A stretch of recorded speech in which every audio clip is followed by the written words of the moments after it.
let's go ahead and move on to our first transfer, okay? So the first transfer here is to advance in points from a knee on belly to mount.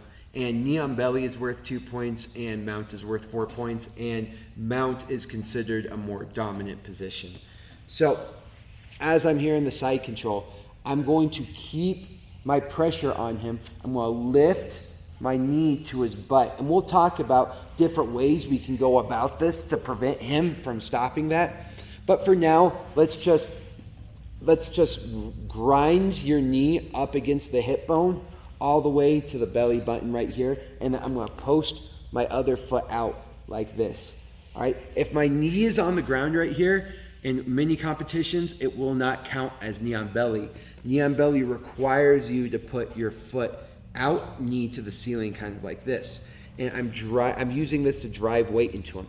And I'm lifting up right now, and sometimes I'll do knee on belly way up here because there's going to be a lot of opportunities. But if I want mount and I want my points and I want to prevent him from moving as much as possible, I'm going to keep my pressure into his neck right here, into his cheekbone. And so now I'm going to grind. And now, since I already have this far arm, I'm going to pry his arm to the ceiling like this to prevent him from putting his knee, to stopping this knee from advancing. So I get up here and I grind myself all the way to a mount. Okay? So, again, side control. I'm already got a good cross face. I grind my knee up into his hip, and I grind all the way to his armpit, way up here, and then I come back down for a mount.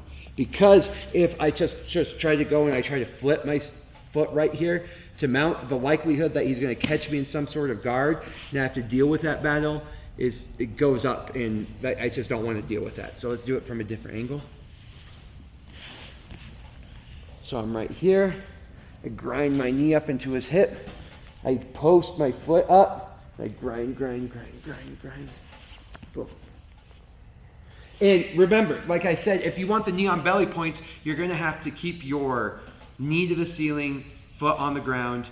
And I may have not have done that in the last one, because if I just want mount and it's kind of getting risky, it doesn't have to be the fact that I do the full knee on belly thing. But if I want points, I got to grind my knee up, put my knee to the ceiling, grind, knee to the armpit, and fall right there.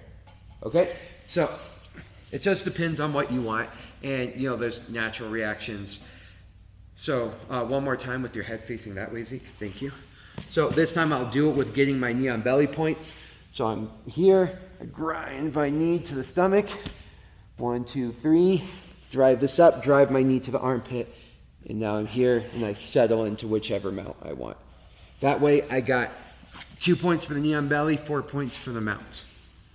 Okay? So knee on belly to mount is extremely powerful from side control. I keep my knee and the pressure of my knee in the hip all the way to the belly, and then grind it across. And we do knee on belly to mount not only for the points being an opportunity there, but you don't want to step over to mount. As we get better at side control and transfers and understanding the body, then we can experiment with different types of step overs to mount. However, if I get here and I decide to step over to mount, almost anybody's going to be able to make that catch. And it surprises me how many black belts, even at the high level, try to step over to mount and get caught in some sort of guard. And there's different baits, that are there. You know what I mean? Like as I go to step over to mount and he catches me, and now I jump into some sort of leg lock. And so, you know what? There's a lot of chess game logic there. So I traditionally tell all my new students to not step over to mount. We want to do that knee on belly to mount. And it surprises me, even at the highest level, how many people are still trying to step over to mount and getting caught and dealing with the guard now, dealing with the legs, when they just did all that work to get past the legs. Once we get past the legs, let's go ahead and stay past the legs and advance our position without giving up something as important as side control or mount. So don't step over to mount, right? There's some caveats to that as we advance. Let's try to do this knee on belly to mount, and we'll find different creative ways of getting to mount from side control. But for now, even at my level, I do knee on belly frequently to get to mount. And between side control, knee on belly, and mount, I love transferring between those. So one more time.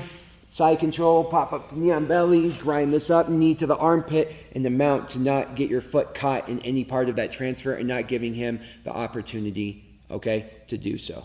To catch my legs, rather. And remember, a knee on belly can be way up here or it can be down there if I'm trying to transfer over the mount.